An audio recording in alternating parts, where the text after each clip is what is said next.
Hello दोस्तों, multi agriculture channel में आपका स्वागत है दोस्तों। तो सबसे पहले हम किसान भाइयों को प्रणाम करते हैं, नमस्कार करते हैं। और हम आ गए हैं दोस्तों अपने टमाटर के खेत में। जैसा कि इसके पहले भी मैं कई वीडियो इसका डाला हूं, तो अब ये पूरी तरह से तैयार है। अब 2 से 4-6 दिन जो भी लगेगा वो मार्केट में जाने के लिए तैयार है। तो मैं आइए आपको एक क्लिप शेयर करता हूँ, जो उसके माध्यम से आपको बताता हूँ कि किस तरह से इसकी खेती की गई है और कैसे आगे खेती की जाएगी और कैसे इसका हार्वेस्टिंग करेंगे और कब क्या और कितना किया जाएगा दोस्तों। तो वीडियो में आप बने रहें। तो दोस्तों, आप देख रहे हैं कि पौधे में फल काफ़ी बड़े मात्रा में और अच्छा फल लगा हुआ। मैं ये दिखाना चाह रहा हूँ कि एक पौधा है, सिर्फ ये एक पौधा है। अभी अभी इसमें पूरी पेड़ में फल लगा हुआ है दोस्तों। तो ऐसे ढेर सारे पौधे हैं, ऐसे एक पौधे नहीं, ऐसे सारे पौधों में फल लगा हुआ है। ऐसे फल सारे पौधों में लगा हुआ है। आप मैं बारी बारी से सारे पौधों को दिखाना चाहता हूँ कि सारे पौधों में इस तरह से फल लगा हुआ है और पौधा भी बिल्कुल स्वस्थ है दोस्तों, पौधा भी बिल्कुल स्वस्थ है। तो दोस्तों चलिए मैं आपको इसके बारे में बताता हूँ और इसकी खेती करने का क्या ट्रिक है और कैसे किया जाएगा दोस्तों। तो आपको मैं ये दिखा रहा हूँ कि पहले आप पूरे खेत में देख लें कि ये 8 बिस्से की खेती है, करीबन 8 बिस्से की खेती है, जो बहुत ही अच्छी खेती है और बहुत ही मेहनत तो लगा है दोस्तों। और मेहनत अगर करेंगे तो मेहनत ज़रूर रंग लाएगी दोस्तों। तो दोस्तों ये सिजेंटा कंपनी की 3251 सिजेंटा साहू की 3251 वैरायटी है, जो हाइब्रिड है, जिसकी खेती करने के लिए दोस्तों एक अच्छे मिट्टी का चुनाव करना पड़ता है और एक अच्छे क्लाइमेट के हिसाब से इसको हम खेती करते हैं।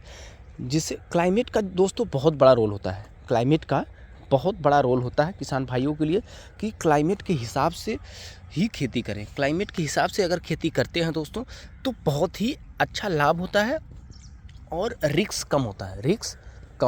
रिस्क दोस्तों इसलिए कम होता है, अगर पर्यावरण आपका साथ दे रहा है, क्लाइमेट अच्छा है, तो उस क्लाइमेट में अगर हम खेती करेंगे तो हमको अधिक से अधिक इनकम हो सकता है और कम रिस्क में।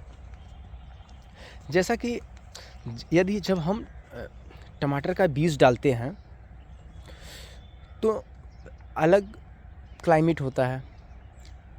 टमाटर का बीज हम जब डालते हैं करीबन अगस्त के आसपास ये बीज डाला जाता है। अगस्त में बीज डालते हैं तो उसका क्लाइमेट अलग होता है, उस समय काफ़ी तेज़ धूप होती है। तो उसको डालने के लिए एक टेंट नुमा बना के उसमें डाला जाता है। तो अगस्त में अगर डालते हैं 15 अगस्त के बाद, तो अगस्त के बाद सितंबर अक्टूबर आ जाता है दोस्तों। तो मान के चलिए 2 महीने में आपका वो बीज तैयार हो जाता है। जब बीज दो महीने में तैयार हो जाता है, तब ये देखना है कि इसकी रोपाई हम कैसे करेंगे, कब रोपाई करेंगे। रोपाई करने से पहले ये भी ध्यान देना है दोस्तों कि क्या है उस समय, कितना तापमान क्या है। 21 से 22 या 20 से 25 सेल्सियस तक तापमान रहेगा तो पौधे आप लगा सकते हैं आसानी से। और पीएच मिट्टी का पीएच मान 6 से 7 होना चाहिए, जिससे कि पौधे आसानी से उसमें उग सके और विकास कर सके। दूसरा चीज़ ये है दोस्तों कि आप अगर पौधे को लगाने से पहले 2-3 सावधानियां हैं, उसको बरतना बहुत ज़रूरी है। जैसा कि हम एक अच्छी मिट्टी का चुनाव करते हैं, पहला चीज़। दूसरा चीज़ ये करेंगे कि दोस्तों कि गोबर का खाद का उपयोग करेंगे जुताई करवाने से। यदि आपका कुछ भी पौधा बोया हो इसमें, तो उसको उखाड़ के आप जब जुताई करवाएंगे तो जुताई करवाते समय गोबर की खाद इसमें डाल दें। गोबर की खाद अवश्य डाल दें। गोबर की खाद डालने से होता है दोस्तों, जो मिट्टी का पीएच मान लेवल होता है, ऑक्सीजन है, पोटेशियम, कैल्शियम, बहुत सी चीज़ें ऐसी हैं जो गोबर की खाद वो पूरा कर देता है। हमको पता भी नहीं चलता है कि कौन सी कमी थी, क्या होता है। तो उतना तो भाई साधन है नहीं कि मिट्टी का जांच करा सके यहाँ पे।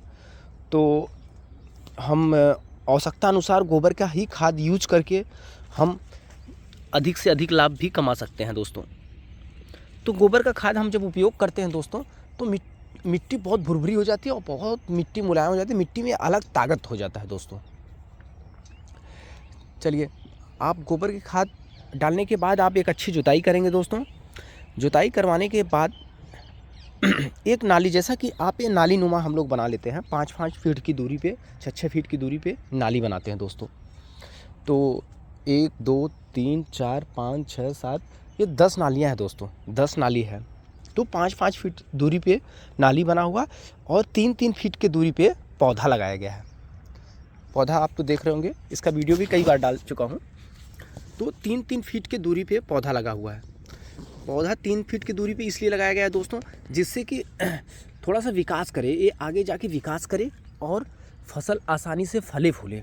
नहीं तो पौधा छोटा पौधा अगर कम जगह पाता तो वो फर नहीं पाता दोस्तों, वो फल नहीं ले पाता है। तो दिक्कत होने लगता है, फिर वो गज्जीन हो जाता है, रोग भी लग जाते हैं इसमें। तो मैं ये दिखाना चाह रहा हूँ कि दोस्तों देखिए, जो फल लगा हुआ है, फसल लगा हुआ है, तो डिस्टेंस हो गया। उसके बाद आप जब पौधा लगाते हैं दोस्तों, तो शाम के टाइम पौधा लगाएं और हल्का पानी दें। शाम के टाइम लगाने के बाद हल्का पानी दें दोस्तों। हल्का पानी देने से पौधा बहुत अच्छा ग्रिप बनाता है, वो पकड़ लेता है आसानी से, फिर पकड़ लेगा, आपका ख़त्म नहीं होगा। क्योंकि इस पौधे में पानी बहुत ज़्यादा लगता है, तो पानी भी उसी क्वांटिटी में दें। जब पौधा आपका 21 दिन का हो जाए तो इसमें दवा का छिड़काव ज़रूर करवाएं। पौधा 21 हो जाता है तो दवा का कीटनाशक और फफूंदीनाशक सल्फर का उपयोग ज़रूर करें। उसका उपयोग करने से फसल स्वस्थ रहता है और सही रहता है, साफ़ रहता है दोस्तों। फसल स्वस्थ और साफ़ रहता है। तो ऐसे कंडीशन में आपको कहीं ना कहीं थोड़ा सा मेहनत करना है। तो मेहनत करेंगे तो आप अधिक से अधिक लाभ कमा सकते हैं दोस्तों, अधिक से अधिक लाभ कमा सकते हैं। उम्मीद करते हैं कि वीडियो आप लोग को अच्छा लगा होगा दोस्तों। और डिस्क्रिप्शन में जो भी अन्य जानकारियाँ हैं वो मैं शेयर कर दे रहा हूँ, उसके माध्यम से आप उसको प्राप्त कर सकते हैं दोस्तों। तो किसान भाइयों को हमें नमस्कार है, प्रणाम है दोस्तों।